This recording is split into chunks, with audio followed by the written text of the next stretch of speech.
and welcome to The Watchman. Well, we've got a very timely show for you today. We're going to analyze the disastrous Iran nuclear deal and what it really means for America and Israel. I smell war. We're also going to take you on the ground in Moscow for an up-close look at how Muslims there are increasing their demands for more mosques. Sounds familiar, huh? Speaking of Russia, Vladimir Putin was recently voted Forbes magazine's most powerful person ahead of President Obama. It has seemed recently that Putin and Russia's star is on the rise. But my first guest says it's actually the opposite and that Russia is on the decline.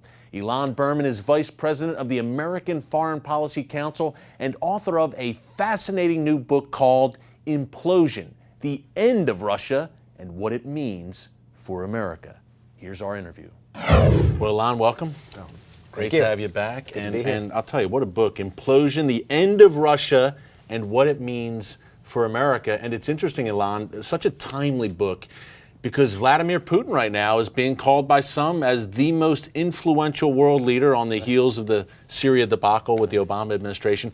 Okay, so the popular narrative right now is Russia is growing in strength, but your book kind of takes a different tact. Tell us about it. Well, that's exactly right. I mean, if you look at what Putin is doing with regard to Syria, how he's brokering or has just brokered a deal, an interim deal on Iran, it looks for all the world like the Russians are eating our lunch in foreign policy terms. Sure. But the reality, you know, there's that old saying that if you have trouble at home, you go abroad.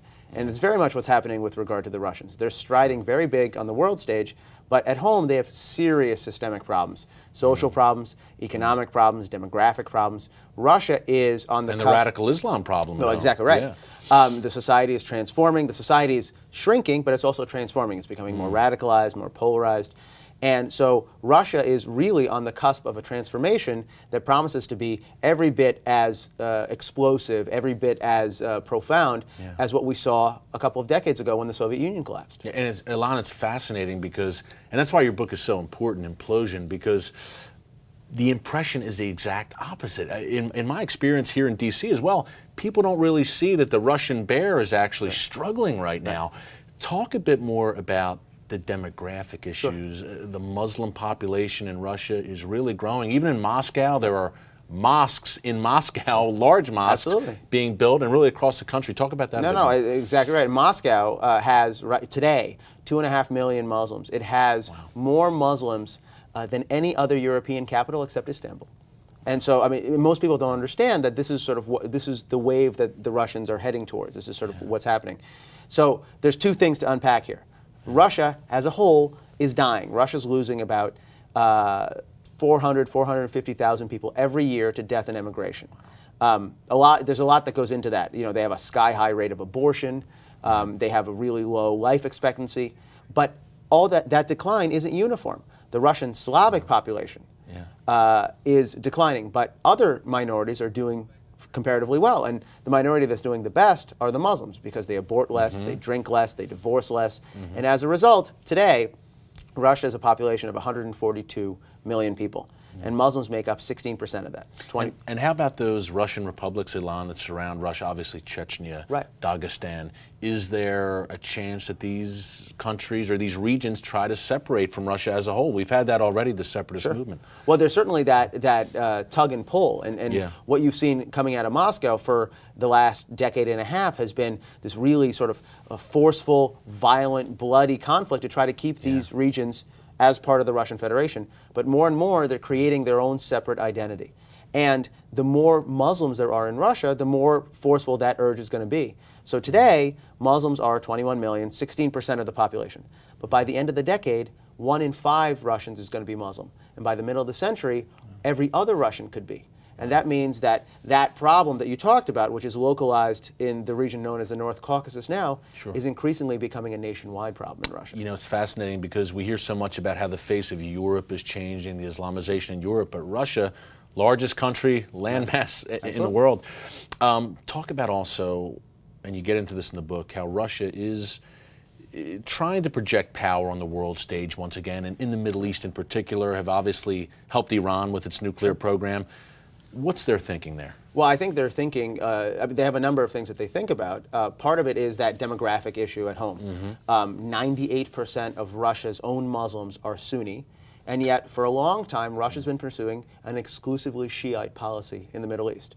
They support Shiite Iran, they support Alawite Syria, and as a result, this spring, the spiritual head of the Muslim Brotherhood, Yusuf Qaradawi, labeled Russia an enemy of Islam. So if you're sitting in the Kremlin and you have this demographic changeover happening, that's bad news. And so this type of activism that you see coming out of the Kremlin, engaging the Saudis, engaging the Egyptians, is very much opportunism. They see us leaving, they want to come in and step in, but it's also a matter of necessity. They're trying to message to the rest of the Muslim world so it doesn't come back and bite them. What is Russia's Israel policy right now? It seems a little bit all over the place. Friendly to the Jewish state, or what's their game? I think it's in flux. I think for the last several years, the Russians have been treading very softly with regard to Israel, in large part because of economic reasons. The Russians were really interested in Israel's offshore natural gas reserves, and they thought that they could woo their way into the heart of the Israeli population, because after all, a quarter of Israel's population is either directly Russian or of Russian descent. So they have a strong potential political base there. And yet what you saw was that the Israeli government, when they looked at Russia's outreach, they decided, you know what, this may not be a safe bet. We may not want to get in bed with the Russians. And as a result, the Russians have been systematically shut out of all these deals. And so now, especially as Putin turns to engage more with the Muslim world, they're beginning to take a more hardline stance, more of a cold shoulder towards Israel. Yeah, and Ilan, tell us more about Vladimir Putin. He's a fascinating guy, to say the least. Tell us a little bit more about him and your research for this book, Implosion. You obviously researched Putin and what he's all about, his background. Who are we dealing with here? Well, what's funny is that Putin, when we think about Putin, we tend to think about him in precisely the way he's tried to craft his image. Yes. Running around shirtless, wrestling tigers, harpooning whales, helping geese to migrate. It's all sounds a little bit ludicrous, kind of neat, but ludicrous. Yeah, right. And yet, he's dead serious. He is a product of the old Soviet system. He is a former high-ranking intelligence officer. He is a guy who believes very much in the reconstitution of Russian influence and also of the Russian Empire. Or Soviet Empire, neo-Soviet Empire. Sure. And so a few years ago, when he was giving a speech in Munich, he termed the collapse of the Soviet Union to be the greatest geopolitical catastrophe of the 20th century. That's right. I can think of a couple of others, frankly, but for him, that was the most important thing. And when you look at what he's doing now in the Middle East and in Europe and in the area that's known as the post-Soviet space, it's all about recreating influence. It's all about creating economic linkages, political linkages, where he can really throw his geopolitical weight around in a way Russia hasn't been able to do in a long time. Yeah, and I think another fascinating thing about the book, Ilan, and talking about Putin and his moves, is the potential clash with China. Right now, Russia and China, kind of allies, I guess you would say. They line up on the same page on a lot of issues. Talk about the coming possible confrontation with China, in particular over the eastern half of Russia. So the viewers can understand, territorially, a third of Russia's territory lies in Asia. So there are places in Russia that are closer to Beijing than they ever are to Moscow or ever have been to Moscow. Where the problem comes in is that Russia's claim to international fame, its softwood lumber, its natural gas, its oil, is mostly in western Siberia and the Far East, in that area that, not all, but a lot of it sits right atop China. And the Russian population there is doing the same thing that it's doing everywhere else, and it's leaving or it's dying. Today, the Russian Far East is a territory of something like 4 million square miles. And the population density there is 6 Russians per square mile. It's less than Wyoming, right? So there's not going to be an outright military clash between Russia and China. It's not conceivable in that sense. But it is conceivable as a tug of war about political influence, because more and more you see the Russian state receding in the Far East and the Chinese state rising in terms of investment, in terms of political capital. And as a result, right now, Moscow and Beijing, they talk about cooperation. But in the future, it's going to be much more about competition. Yeah, and you know, the Russian bear, wounded, as you lay out in eloquent fashion in the book Implosion, but still formidable. I mean, a massive nuclear arsenal, obviously. So Ilan, if and when this all kind of plays out and Russia does implode, how does it affect us here in America? Well, I think that's very much an open question. I certainly don't have all the answers. But in writing the book, I wanted to be very clear that, first of all, you need to go behind the headlines, behind this image that Putin has carefully constructed of a position of strength, because the way to get to a real, solid, strategic policy towards Russia is to understand the things that are going to start pulling it apart. We're very far from that now. We tend to approach Russia just the way Russia wants to be seen, as a bear that is strong and as a bear that's getting stronger. But in fact, the challenge from Russia in the future isn't going to be from its strength. It's going to be from its weakness. Folks, this is a very important, very timely book. It's called Implosion, The End of Russia and What It Means for America. Pick it up. Ilan Berman, thank you so much for joining us. Thank you. Coming up, we take you on the ground in Moscow for an up-close look at the rise of Islam in that city. Stay tuned. Hi, my name is Breda. I'm just your typical 9-year-old. I love singing, dancing, reading, discovering the simple truth. My grandpa says you're never too young or old to learn the value of a dog. He taught me the true value of this paper dog. You see this little gold coin? It says $1 on it. But guess what? That was a long time ago. Today, this gold dollar is worth over 100 paper dollars. This paper dollar is now only worth 1 penny compared to America's former money, the gold dollar. My grandpa says the only money worth saving today is real money, gold or silver coins. He's pretty smart. How our paper dollars lost their value, he says. It's all explained in a new book, The Great Debasement. It's easy and fun to read. If you call the number on the screen, I will send you a copy totally free. Next time, I will explain the simple truth about money. Millions of Americans with an ostomy live their lives to the fullest every day. And over the last 10 years, thousands have chosen Liberator Medical as their caring and reliable resource for ostomy supplies. Liberator Medical is a nationally accredited Medicare, Medicaid, and insurance provider, so we can handle all your Medicare, Medicaid, and insurance paperwork and billing. And Liberator Medical has been chosen as a preferred supplier by all the leading ostomy manufacturers, including Coloplast, Hollister, Convatec, and Generics. We supply all these leading ostomy brands, so you can always get the ostomy supplies and accessories you want and trust. And all of our ostomy care specialists are product certified by the manufacturers. Shipping is free and discreetly delivered right to your door. Unhappy with your present ostomy supplier? Call Liberator Medical and ask about our free ostomy sampling program. We also offer catheters and urological supplies. Call 1-800-513-3076. That's 1-800-513-3076. Welcome back. You know, in the last segment, Ilan Berman and I talked about the rise of Islam in Russia and the rapid demographic changes taking place in that important country. Well, a few years back, my CBN News colleague George Thomas traveled to the Russian capital of Moscow for an up-close look at the rise of Islam in that pivotal city. Muslims want more mosques in Moscow. Imagine that. And as George reports, it could be a sign of things to come. Take a look. This is a typical Friday scene in Moscow. Thousands of Muslims fill the streets and sidewalks around the city's 4 mosques. We just don't have enough space. For Yusuf Sajanovic, a frequent worshipper at the Central Mosque, Moscow's largest, getting to prayer early doesn't guarantee a place inside. Most of the time, I'm praying outside. I can't remember the last time I got to pray inside the mosque. CBN News recently gained rare access to film during Friday prayers. Every inch inside was taken. The Central Mosque can only hold 800 people, but thousands visit the site each week, forcing worshippers to spill into the hallways, offices, then the courtyard, and eventually onto sidewalks and side streets of nearby neighborhoods. Friday is the most important day for Muslims to pray, and that's why I come, despite the lack of room. The mosque is undergoing major renovations now to allow more people to gather for prayers. The argument the Muslims make is that there just aren't enough places to worship. Here in the city of Moscow, there are only 4 mosques for some 2 million Muslims. The imam of the mosque, Ildar Ayudinov, declined our request for an interview, but he told Moscow's Metro Daily newspaper that unless the situation changes, Muslims in the city may end up praying in Russian churches. He added, quote, "We would rather avoid this extreme measure." His brother, Shamil Ayudinov, is also a prominent Islamic leader here, and he did talk to CBN News.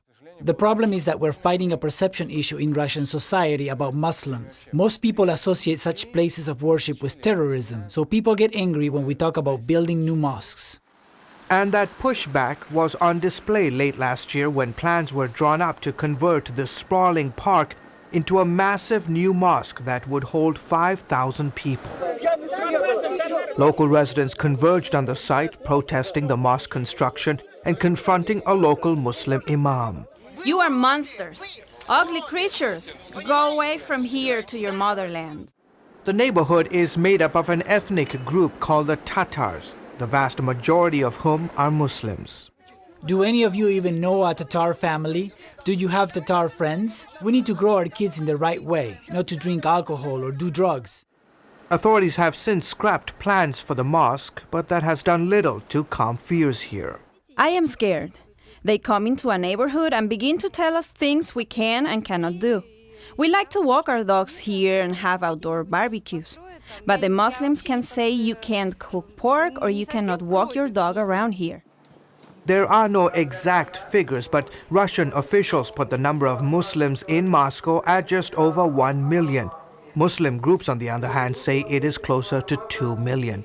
Hundreds of thousands of immigrants like Sabir Adakur have flocked into the Russian capital since the collapse of the Soviet Union in 1991. Many of these immigrants are from former Soviet republics in Muslim Central Asia. Life is good here, but we feel the tension with the society as more and more Muslims move into the city. Tensions exacerbated by scenes like this. Thousands of Muslims chanting "God is great" and praying in the middle of major Moscow streets during the Islamic holy month of Ramadan. Such images prompted a local magazine here to dub this a Muslim city. The fear that Muslims are taking over is a real one among some Russians today. But Imam Ayudinov says despite the challenges facing Muslims in Russia, it is up to him and others in the community to convince people otherwise. Still, he insists more Muslim places of worship must be erected to meet the growing demands of the population. Imam Ildar Ayudinov told a French news agency recently, quote, "We are asking and even demanding that there be a mosque in every borough, ideally in every neighborhood." George Thomas, CBN News in Moscow. Up next, our friend Sarah Stern joins us to discuss the disastrous Iran nuke deal. Stay tuned. Attention sleep apnea patients. Are you tired of the expense and hassle of getting your CPAP and BiPAP supplies? Are you fed up with dealing with ill-fitting, leaking, or worn-out masks and straps? Are you worried about the effects that unsanitary tubes, cushions, and filters have on your health? If you said yes to any of these questions, Allied Medical Supply Network has the solution to your problems. You could qualify to have your supplies regularly delivered right to your door at little or no cost to you. That's right, no more inconvenience, no worn-out masks and straps, no more unsanitary equipment, just restful sleep. Call Allied Medical Supply Network today to determine if you may qualify to receive your fresh, brand-name supplies at little or no cost. Don't delay. Call us now to see if you are eligible to save money on regular delivery of your CPAP and BiPAP supplies. Call 1-800-815-9947. That's 1-800-815-9947. Or go to cpapsupplyhelpline.com. Announcing an important breakthrough in healthcare that can benefit everyone. If you or anyone you love needs affordable health insurance, regardless of a pre-existing medical condition, call Quick Insurance 123 today and get the immediate relief you deserve. Quick Insurance 123 was created to provide affordable health insurance to all uninsured Americans, with or without pre-existing conditions. This is not a discount card. This is a real insurance program that lets you choose from many affordable health plans, with access to doctors, hospitals, emergency services, and more. So call the number on your screen now and get the health coverage you need, just for calling. As a special bonus, we'll send you a free prescription savings card that could save you up to 85% on your prescriptions. That's right, you could save up to 85% on your prescriptions just for calling. Call Quick Insurance 123 to find out how you can get affordable health insurance and receive your free prescription savings card just for calling. Don't wait. Getting a free quote is as easy as 1, 2, 3. Call today. Welcome back. Sarah Stern is the president of EMIT, the Endowment for Middle East Truth, and one of our favorite voices on this show on the Middle East. I sat down with her recently to discuss the Iran nuclear deal and how the Obama administration's policies are pushing the Middle East closer to war. Take a look.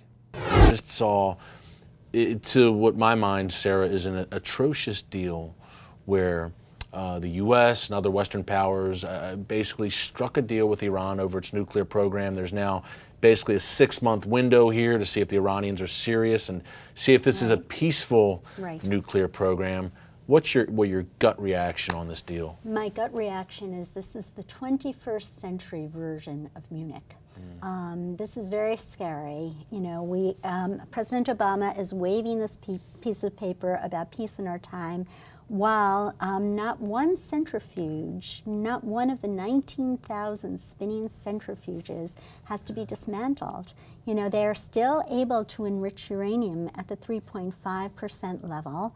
You know, they have 650 kilograms of highly enriched uranium at the 20% level. They are supposed to dilute it, but nothing is happening. And the plutonium reactor, right, is another issue here. Arak, A-R-A-K, Iran, yes. A heavy water reactor enriching plutonium. There's yellow cake and Fordra. There's no mention of Fordra, which is the place where the highly enriched uranium could be attached to a missile, a nuclear missile. Right. And we talked before the show, Sarah, that Iran is developing intercontinental ballistic missiles that can reach here where we're sitting in Washington, D.C. Exactly, and we're totally exposed. According to American intelligence estimates, and President Obama should be reading these estimates, by 2015, they will be able to reach the shores of the United States.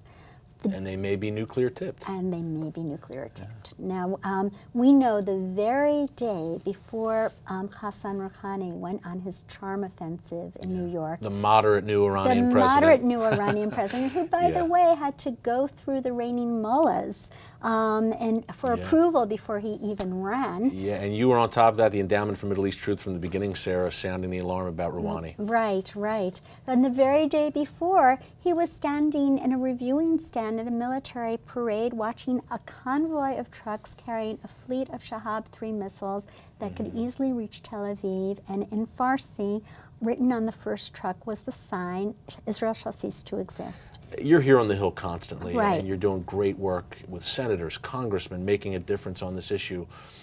Can you give us a window, based on your conversations, what the Obama administration strategists, what they're thinking here and with this deal? I think that they are incurably naive. Margaret Thatcher once said, we in the West make a tremendous mistake when we transpose our values onto the rest of the world. And I think that they are just they want to get rid of this problem. President Obama wants a victory in the foreign policy community, and they think waving a piece of paper is a victory. Yeah. It's like they're tripping over themselves to get this deal with Iran. It's almost like we are desperate to strike this deal with Iran. Right. And the very day after the deal was struck, the foreign minister, Javad Zarif, said that this is a victory over the Zionists, that we, basically, basically... And that's a quote. That is a victory. Quote. It is. This is a victory. Right. Yeah. So this is our negotiating partner, Sarah, a guy who's talking about victory over the Zionists. This is who John Kerry is sitting across from and shaking hands with. Right. It's genocidal, anti-Semite. Right. And I think that they wanted to negotiate because the sanctions were working. And so they changed their tacks. Yeah. It's not that strategically, their objective is not the same, but tactically they decided that they wanted more money, and they are getting it, at least $7 billion more. Up next, some final thoughts on Iran, Russia, and what's coming. Stick around. Do you have an idea for an invention or a new product? Brian and Alice Jagosh, the inventors of the halftime drill driver, did. They invented a power drill attachment that lets you drill, flip, and drive in seconds. Brian and Alice licensed their invention to the company that brought you the Snuggie, and it's now selling in major retailers nationwide. Look for the Invent Help Caveman on the package.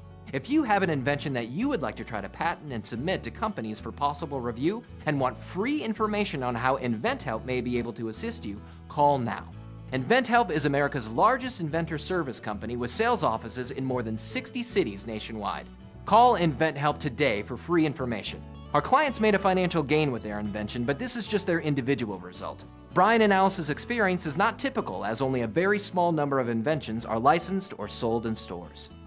For your free inventors information, call 1-800-559-8567. That's 1-800-559-8567.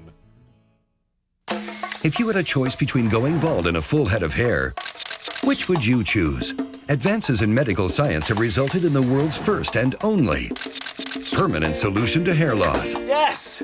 You wash it, you cut it. It's your own real, naturally growing hair. When it comes to hair restoration, no one in the world has more experience than Bosley. The results look completely natural and are affordable on nearly any budget. But the entire process can't be explained in 60 brief seconds. So to find out more about this clinically proven and permanent solution to hair loss, call now to receive your free no-obligation information kit. It'll answer all of your questions about hair loss and hair restoration. Plus, we'll also send you this $250 gift certificate just for calling. Every day you wait, you're losing more hair. So don't put it off any longer. You owe it to yourself to find out the facts. Choose hair.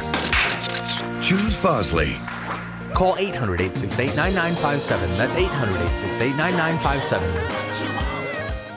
And welcome back. Just some closing thoughts here on what we talked about today. Russia, Iran, the problems and the solutions. Number one, Russia right now, we have Vladimir Putin, who is a dictator, who is an expansionist, who would like to revive that old Soviet empire and reestablish Russia's influence in the Middle East. Make no mistake about it, Putin's eyes are set on expanding Russia's borders. Look to Belarus, Ukraine, Georgia. We saw the invasion of Georgia in 2008 by the Putin regime, and he's also looking at the Middle East. He wants Russia to be once again a global geopolitical power player.